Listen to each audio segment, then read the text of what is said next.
un honneur de pouvoir ouvrir la parole de Dieu avec vous ce matin. Merci d'être là. Et à vous, nos frères et sœurs qui nous suivez en ligne, soyez les bienvenus. Ce serait intéressant que vous mettiez dans le chat dans quel quartier de Yaoundé vous vous trouvez ou dans quelle ville du Cameroun ou dans quel pays.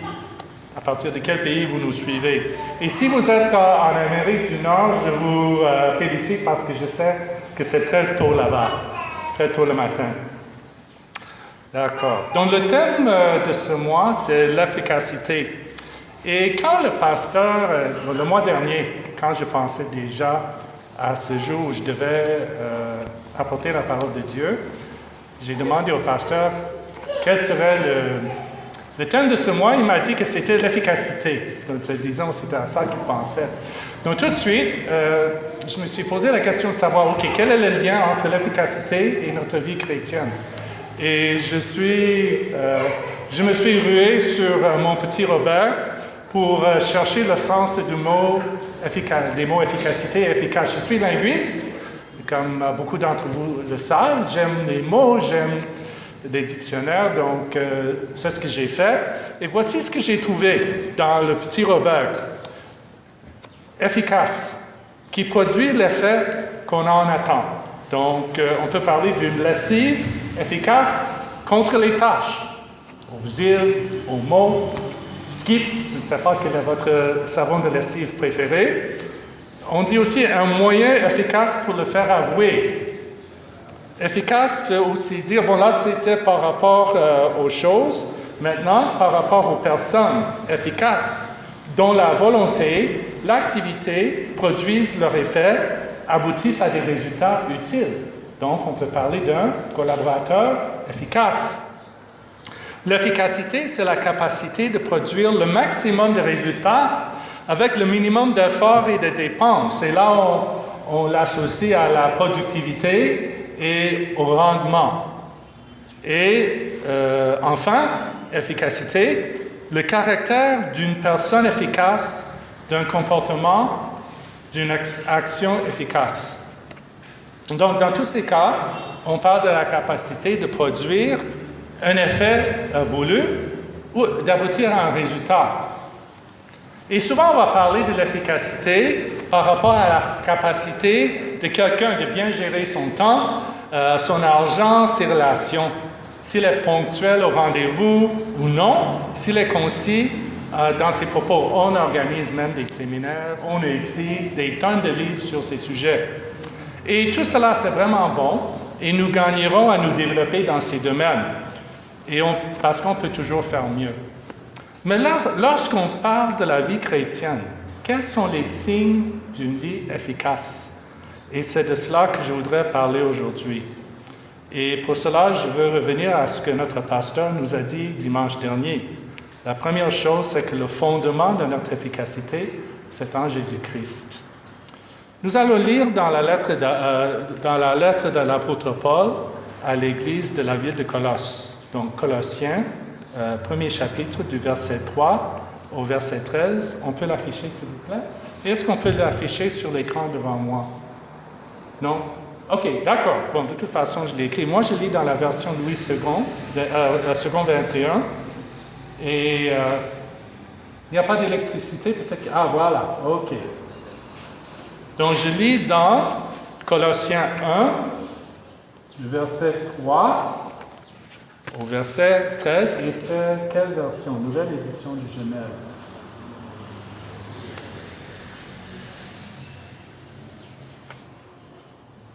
D'accord, je vais lire ce que j'ai ici. Nous disons constamment toute notre reconnaissance à Dieu, le Père de notre Seigneur Jésus-Christ, lorsque nous prions pour vous. En effet, nous avons été informés de votre foi en Jésus-Christ et de l'amour que vous avez pour tous les saints, à cause de l'espérance qui vous est réservée au ciel. Cette espérance, vous en avez déjà entendu parler par la parole de la vérité, l'Évangile. Verset 6. Il est parvenu jusqu'à vous, tout comme dans le monde entier, où il porte ses fruits, des fruits et progresse. C'est d'ailleurs aussi le cas parmi vous depuis le jour où vous avez entendu et connu la grâce de Dieu dans la vérité, suivant l'enseignement que vous avez reçu d'Épaphras, notre bien-aimé compagnon de service. Il est pour vous un fidèle serviteur de Christ et il nous a appris de quel amour l'Esprit vous anime. Verset 9. Voilà pourquoi nous aussi, depuis le jour où nous en avons été informés, nous ne cessons de prier Dieu pour vous. Nous demandons que vous soyez remplis de la connaissance de sa volonté, en toute sagesse et intelligence spirituelle, pour marcher d'une manière digne du Seigneur et lui plaire entièrement. Vous aurez pour fruit toutes sortes d'œuvres bonnes et vous progresserez dans la connaissance de Dieu. Vous serez fortifiés à tout point de vue par sa puissance glorieuse, pour être toujours et avec joie persévérants et patients. Et vous exprimerez votre reconnaissance au Père qui nous a rendus capables de prendre part à l'héritage des saints dans la lumière. Il nous a délivrés de la puissance des ténèbres, il nous a transportés dans le royaume de son Fils bien-aimé. Amen. Bon, je m'excuse de la différence. Moi, j'avais toujours pensé que Second 21 et la nouvelle édition de Genève, c'était presque la même chose, mais ça ne semble pas être le cas. Mais j'espère que quand même vous avez bien suivi. Donc, nous allons regarder le verset 4, où Paul dit aux Colossiens, aux chrétiens de la ville de Colosse, « En effet, nous avons été informés de votre foi en Jésus-Christ et de l'amour que vous avez pour tous les saints. » Donc, il y a deux choses ici. D'abord, il y a votre foi en Jésus-Christ. Paul est reconnaissant parce que ceux à qui il écrit ont placé leur foi en Jésus-Christ. Et c'est lui, Jésus, qui est au cœur de notre foi chrétienne. C'est lui. Comme le pasteur l'a dit dimanche dernier, le fondement de notre efficacité, d'une vie efficace, c'est en Jésus-Christ. Beaucoup de personnes disent qu'ils croient en Dieu, mais si elles n'ont pas placé leur foi en Jésus-Christ, elles ne peuvent pas se dire chrétiens. Et elles ne peuvent pas être vraiment efficaces au sens biblique. Donc, la première chose, c'est de placer sa foi en Jésus-Christ. Ensuite, Paul parle de l'amour que vous avez pour tous les saints. Donc, il est reconnaissant parce qu'ils s'aiment les uns les autres. Quand on a de l'amour pour nos frères et sœurs en Christ, c'est un signe que Dieu est vraiment à l'œuvre dans notre cœur. Et comme je l'ai dit dimanche dernier au début du culte, ce n'est pas toujours facile d'aimer nos frères et sœurs, mais c'est important. Vous vous souviendrez peut-être du petit proverbe que j'ai partagé, un proverbe qui est très courant chez nous, dans les églises, où on dit en anglais, je vais dire en anglais, je traduis en français, « To live above with saints we love, that will be grace and glory. » Donc, vivre là-haut, avec les saints qu'on aime, ce sera grâce et gloire. But to live below with the saints we know, well, that's another story. Mais vivre ici-bas avec les saints qu'on connaît, bien ça, c'est une autre histoire. Donc, ça montre que souvent, on a des difficultés à bien vivre ensemble avec même les enfants de Dieu. C'est important et c'est même indispensable. Parce que l'amour pour les saints, l'amour pour les enfants de Dieu, c'est une preuve tangible qui montre qu'une personne est véritablement née de nouveau, transformée par l'Esprit Saint que Dieu a envoyé habiter en nous. Donc, j'ai souvent dit ici qu'il n'y a pas de chrétien Lucky Luke, si vous connaissez ce personnage des dessins animés, Lucky Luke, le cowboy solitaire, qui n'a besoin de personne, de rien ou de personne. Donc, il n'y a pas de chrétien Lucky Luke. Notre vie chrétienne doit forcément se vivre avec les autres enfants de Dieu. Et notre efficacité va se développer en communion avec le peuple de Dieu. Donc là, c'est un point très important, si vous retenez même cette phrase. Notre efficacité, en tant que chrétien, va se développer en communion avec le peuple de Dieu. Même si c'est difficile. C'est très important. Et Paul enchaîne en disant pourquoi les chrétiens de Colosse ont la foi et l'amour. Le verset 5. C'est à cause de l'espérance qui vous est réservée au ciel. Ce n'était ni plus ni moins que cette espérance qui motivait leur foi et leur amour. Donc, on a parlé de foi, on a parlé de l'amour, maintenant on parle d'espérance. Il y a beaucoup de choses qu'on peut dire au sujet de l'espérance chrétienne, mais entre autres choses, c'est la certitude que nous sommes en règle avec le Créateur. Nous sommes en règle avec Dieu. Nous ne sommes plus ses ennemis. Nous ne sommes plus sous le joug de sa colère. Nous sommes ses amis en Christ. Nous sommes ses amis. Nous sommes ses fils et ses filles. Il va marcher avec nous pendant notre vie sur cette terre et nous allons passer l'éternité avec lui dans son royaume. Et comme je l'ai dit dimanche passé, il nous a donné son Saint-Esprit. Il ne nous a pas abandonnés à nous-mêmes. Nous n'avons pas à nous débrouiller à faire ce qu'on peut. Il nous a donné son Saint-Esprit qui habite en nous quand nous sommes nés de nouveau. Et Jésus prie pour nous. On peut afficher Colossiens 1, 22, 23, s'il vous plaît.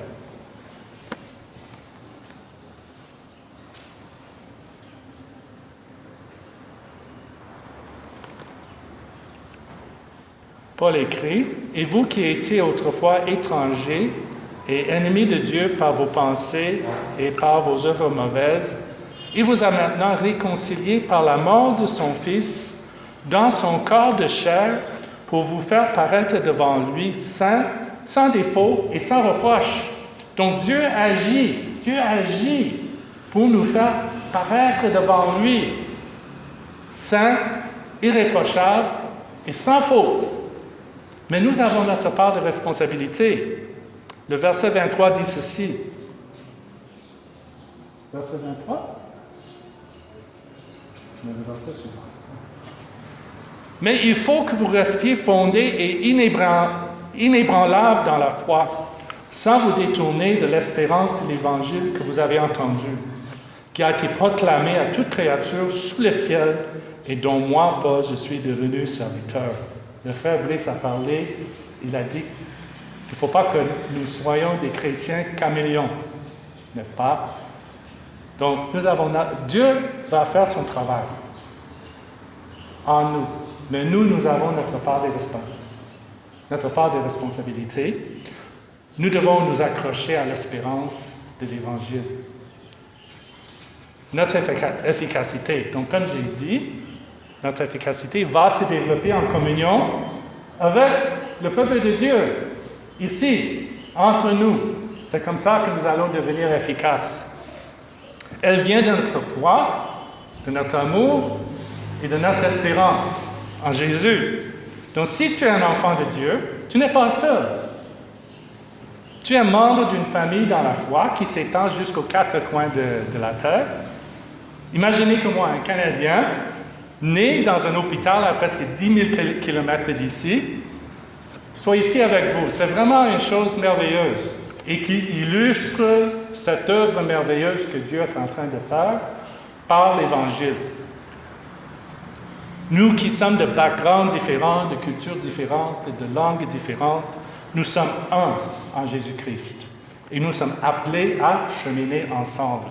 Notre efficacité va se développer en communion, les uns avec les autres. Vous y êtes? Nous y sommes? Ça va? D'accord, merci. Paul dit au verset 6, donc toujours Colossiens 1, verset 6. On revient en arrière. Merci. Il dit ceci. « Comme c'est aussi le cas parmi vous, depuis le jour où vous avez entendu et connu la grâce de Dieu conformément à la vérité. » Donc, ce matin, nous avons déjà chanté de la grâce de Dieu. Et j'aime bien la manière dont cette idée est rendue dans la Bible du Sommeur. Dans la Bible du Sommeur, on lit ceci. « Ce qui est également le cas parmi vous, depuis le jour où vous avez reçu et reconnu la grâce de Dieu dans toute sa vérité. » Reçu et reconnu la grâce de Dieu. Bon, entendre, c'est une chose. Recevoir, c'en est une autre. Connaître la grâce de Dieu, c'est une chose. La reconnaître, c'en est une autre. C'est comme si tu étais... Reconnaître la grâce de Dieu, c'est comme si tu étais dans une pièce sombre, puis on ouvre les rideaux et la lumière rentre dans la pièce. Le fait de recevoir et de reconnaître la grâce de Dieu dans ta vie, c'est une grâce. C'est vraiment un don de Dieu. Et n'oubliez pas que dimanche passé, j'ai parlé de tous ces dons que Dieu nous fait, que Dieu nous offre. Quand nous sommes ensemble, pendant le culte, et pendant les autres moments de notre vie. Donc voilà, on va parler maintenant de quel est le fruit de notre efficacité. Et là, j'arrive au titre de cette prédication. Donc j'ai déjà dit que souvent, lorsqu'on parle de l'efficacité, c'est par rapport à sa façon de gérer son temps, son argent, ses relations pour atteindre certains résultats ou produire certains effets pour atteindre des objectifs. Et ce sont des choses importantes. Dans la vie professionnelle, dans la vie active, dans les études, il faut se fixer des objectifs, il faut aller vers un but. Mais dans la vie chrétienne, il y a des choses bien plus importantes. J'ai déjà abordé ce thème la dernière fois que j'ai pris la parole ici au mois de mars. Dieu fait une œuvre en nous. Il veut réaliser, accomplir son plan en nous. Et voilà, c'est ce que nous allons voir à présent. Et je veux appeler ça les fruits de notre efficacité. Et ça commence par ce qu'on lit dans le verset 9. Si on peut afficher. Voilà. Nous lisons ici « Que vous soyez remplis de la connaissance de sa volonté ». Voilà pourquoi nous aussi, depuis le jour où nous en avons été informés, nous ne cessons de prier Dieu pour vous. Nous demandons que vous soyez remplis de la connaissance de la volonté, de sa volonté, en toute sagesse et intelligence spirituelle. On veut tous connaître la volonté de Dieu. Là encore, il y a beaucoup de livres qui ont été écrits là-dessus. Il y a beaucoup de sermons qui sont prêchés sur le sujet de savoir comment on peut connaître la volonté de Dieu. Et beaucoup parmi nous ne savent pas comment la découvrir, comment trouver la volonté de Dieu.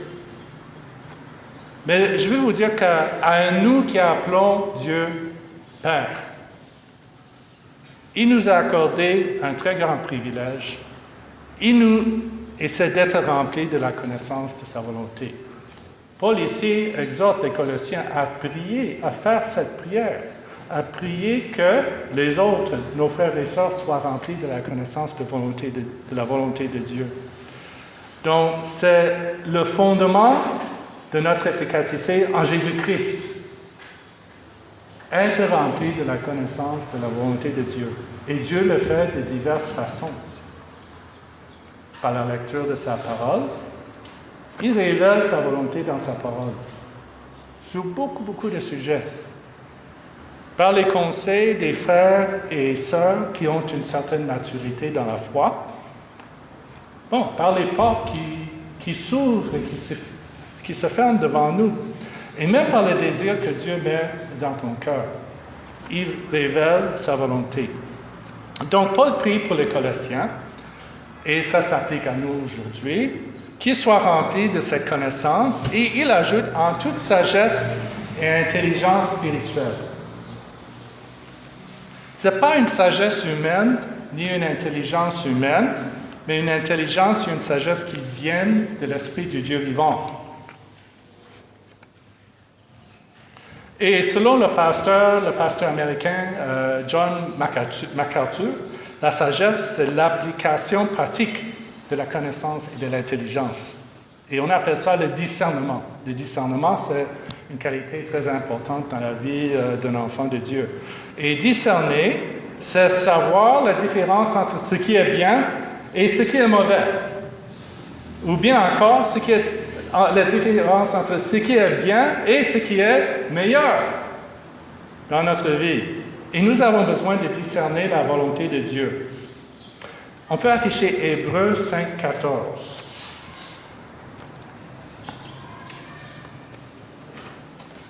L'auteur de de la lettre aux Hébreux dit ceci. Mais la nourriture solide est pour les adultes, pour ceux qui, en raison de leur expérience, ont le jugement exercé à discerner ce qui est bien et ce qui est mal. Et cette capacité de discerner ce qui est bien de ce qui est mal, de discerner la volonté de Dieu, ça vient avec la maturité, ça vient avec l'expérience. C'est pour ça qu'il est bon d'avoir des aînés dans l'Église, des personnes, même s'ils ne sont pas trop vieux, des personnes qui ont déjà beaucoup d'années d'expérience dans la vie chrétienne. Parce que je vous dis, moi je marche avec Dieu depuis plus de 45 ans maintenant. J'ai cru l'Évangile quand j'avais 17 ans. J'en ai maintenant 63. Et j'ai appris pas mal de choses au fil des ans. Ça n'a pas toujours été très facile. Je me suis beaucoup de moments gênants, embarrassants, mais Dieu m'a aidé. Mais quelqu'un peut avoir 40 ans, 30 ans et déjà avoir une grande maturité. Donc, ça aide beaucoup. C'est vraiment nécessaire d'avoir cette capacité de discerner ce qui est bien de ce qui est mal. Il nous arrive à nous tous de nous trouver dans des situations où on est complètement déstabilisé, n'est-ce pas? On est vraiment dépassé, on ne sait pas sur quel pied danser. Mais lorsque nous sommes remplis de la connaissance de sa volonté, en toute sagesse et toute intelligence spirituelle, Dieu nous montre ce qu'il faut faire pour que nous puissions avancer avec une grande assurance. Et cela rejoint ce que le pasteur nous a dit dimanche dernier. J'essaie pour que vous voyez, il y a un fil conducteur, n'est-ce pas? En fait, j'ai réécouté le sermon du pasteur, je pense, au moins 3 fois pendant la semaine. Parce qu'il y a un fil conducteur. Quand on dit que le thème du mois, c'est l'efficacité, ça veut dire qu'il y a un fil conducteur. Donc, j'espère que la personne qui va prêcher la semaine prochaine va écouter de nouveau ma prédication et celle du pasteur. Peut-être que c'est le pasteur qui va prêcher dimanche prochain. Je ne sais pas toi. OK. Vous voyez? Donc, il nous a encouragés à nous décharger réellement de nos soucis, de nos problèmes sur Jésus, selon 1 Pierre 5, 17. Et il nous a dit que, moi je dois faire ce que je dois faire en ce moment et Dieu saura s'occuper de mon problème.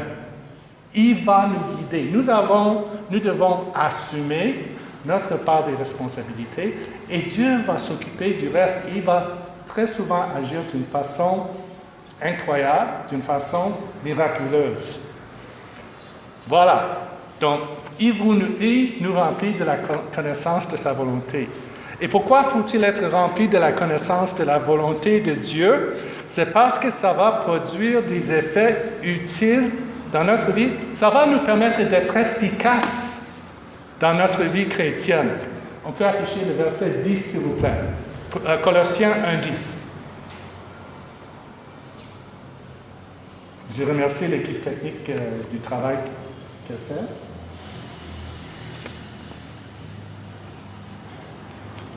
Voilà, merci. Donc, que vous soyez remplis de la connaissance de sa volonté pour marcher d'une manière digne du Seigneur et qui lui plaît entièrement. Donc, c'est avoir une conduite qui est conforme à notre confession de foi en Jésus-Christ. C'est triste à dire, mais il est tout à fait possible que quelqu'un qui se dit chrétien marche d'une manière indigne du Seigneur. Ça arrive très souvent, malheureusement. Il y a quelques années, un frère en Christ qui travaille ici à Yaoundé pour Campus pour Christ, Cameroun, s'était rendu dans un bureau de poste pour y effectuer un retrait de colis. Et il a écrit ceci dans sa lettre de nouvelles, c'est-à-dire la lettre qu'il envoie à ses partenaires, les personnes qui prient pour lui et son ministère. Donc, je cite, « L'agent que j'ai rencontré a refusé de me dire avec clarté et selon la loi combien je devais payer. Et quand j'ai insisté, il m'a donné un taux exorbitant que je savais supérieur à ce que je devais payer. » Vous en savez peut-être déjà, vous avez peut-être déjà vécu ce genre d'expérience. Il s'est ensuite mis en colère et s'est mis à me raconter combien rien n'avait jamais été facile, ni pour lui-même, ni pour ses enfants dans ce pays. Il avait dû monnayer son poste, la réussite au concours pour ses enfants, ainsi que l'affectation de chacun d'eux, sans compter qu'il a dû faire pareil pour que leur salaire puisse être disponible. Et pour finir, il m'a demandé pourquoi est-ce qu'il devrait faire différemment avec moi. Donc, le frère continue dans sa lettre. Il a protesté en disant qu'il était un serviteur de Dieu et qu'il refusait de monnayer le retrait du colis. Et l'agent lui répond, « Moi aussi je suis chrétien. Je vais à l'église et tout le monde dans mon église fait ça. » Tout le monde dans mon église fait ça. La corruption se trouve partout, même dans l'église. Qu'un enfant de Dieu exige qu'on appuie sa main ou qu'on lui donne son enveloppe ou son gombo avant de faire le travail que Dieu lui a confié. Et pas forcément un travail chrétien. Pas forcément un travail comme le frère Brice qui travaille dans l'administration au Milrési, n'est-ce pas? C'est répréhensible. Ça ne bénit pas les gens. Cela les fait pleurer. Et j'ai bien du mal à concevoir que cela plaît à un Dieu pur, saint et irréprochable qui nous appelle à être comme lui. Dieu nous appelle à marcher d'une manière digne de lui et qui lui plaît entièrement. Donc, être efficace dans sa vie chrétienne, c'est être rempli de la connaissance de la volonté de Dieu pour pouvoir marcher d'une manière qui est digne de lui et qui lui plaît entièrement. C'est bien plus que de gérer son temps. Gérer son temps, c'est bien, mais c'est une question de caractère. De caractère. Dans son livre « Tout pour qu'il règne », c'est un recueil de méditation, Oswald Chambers a écrit ceci.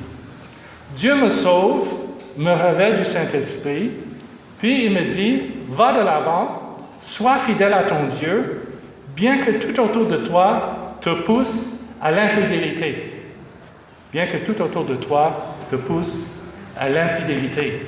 Je sais que il y a beaucoup de pression. Vous qui êtes dans certains lieux de service, certains milieux, beaucoup de milieux, vous vivez sous des pressions énormes.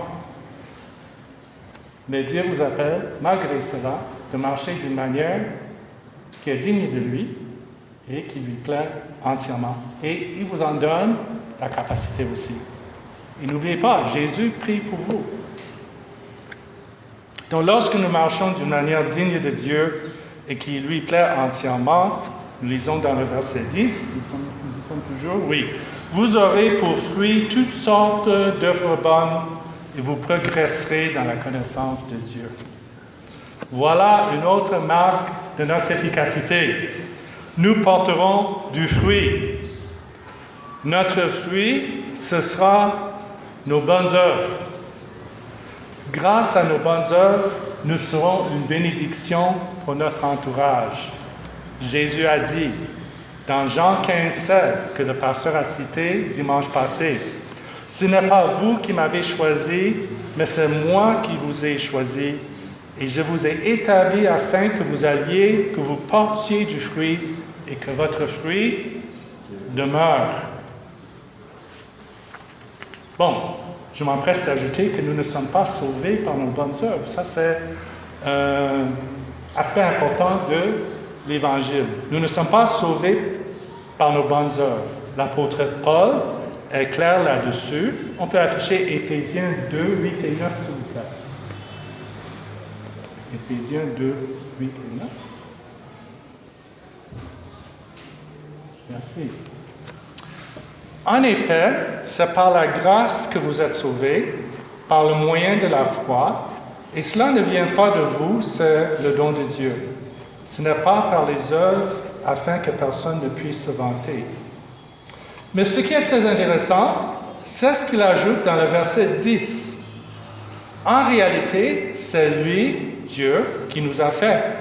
Nous avons été créés en Jésus-Christ pour des œuvres bonnes que Dieu a préparées d'avance afin que nous les pratiquions. Donc, nous ne sommes pas sauvés par les œuvres, mais Dieu nous a fait pour faire des bonnes œuvres. Et l'apôtre Jacques va dans le même sens.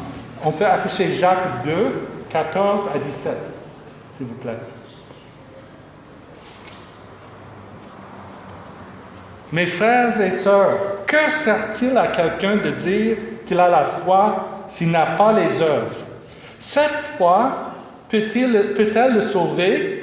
Si un frère ou une sœur sont nus et manquent de la nourriture de chaque jour, et que l'un de vous leur dise « Partez en paix, mettez-vous au chaud et rassasiez-vous », sans pourvoir à leurs besoins physiques, à quoi cela sert-il? Il en va de même pour la foi. Si elle ne produit pas d'œuvre, elle est morte en elle-même. Donc, il y a un lien très étroit entre notre foi et les bonnes œuvres qu'on doit pratiquer. D'accord? Vous y êtes, ça va? D'accord. Mais il y a bien plus que les bonnes œuvres, il y a le bon caractère qui est un fruit de l'esprit. On peut afficher Galates 5, 22, s'il vous plaît.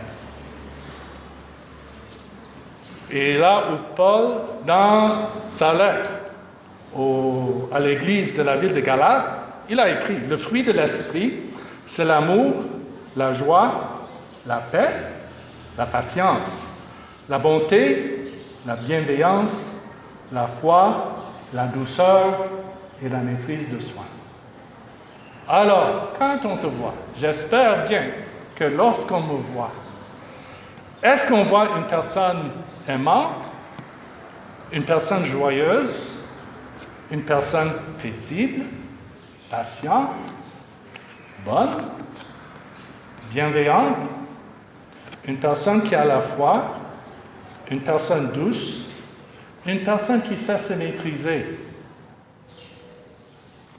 Alors, une marque de notre efficacité, c'est d'avoir pour fruit toutes sortes de bonnes œuvres et un bon caractère. Dans le verset, on revient à Colossiens 1, versets 10 et 11. Paul écrit, « Vous progresserez dans la connaissance de Dieu. » Donc, vous connaissez sa volonté et vous allez progresser dans la connaissance de Dieu. Vous serez fortifiés à tout point de vue par sa puissance glorieuse pour être toujours et avec joie, persévérant et patient. Donc il dit, vous progresserez dans la connaissance de Dieu. On est rempli de la connaissance de sa volonté et on progresse dans la connaissance de Dieu. Et il y a bien des façons dont on peut progresser dans la connaissance de Dieu. Mais je vais vous proposer la prière de Paul qu'on trouve dans Éphésiens 3, 18 et 19. Donc on peut afficher Éphésiens 3, 18 et 19, s'il vous plaît.